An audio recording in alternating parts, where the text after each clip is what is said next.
جو लोग अपने परवरदिगार से डरते हैं उनके बदन के रोंगटे उसे सुनकर खड़े हो जाते हैं, फिर उनकी खालें नर्म हो जाती हैं और दिल भी नर्म होकर अल्लाह की याद की तरफ मुतवज्जे हो जाती हैं।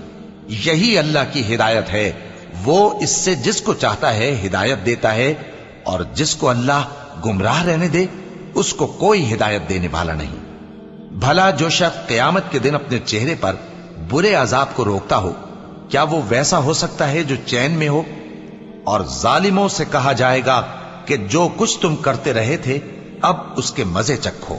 जो लोग इनसे पहले थे उन्होंने भी तकजीब की थी, तो उन पर अजाब ऐसी जगह से आ गया कि उनको खबर ही न थी।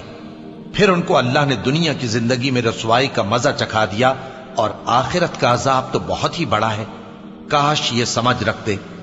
और हमने लोगों के समझाने के लिए इस कुरान में हर तरह की मिसालें बयान की हैं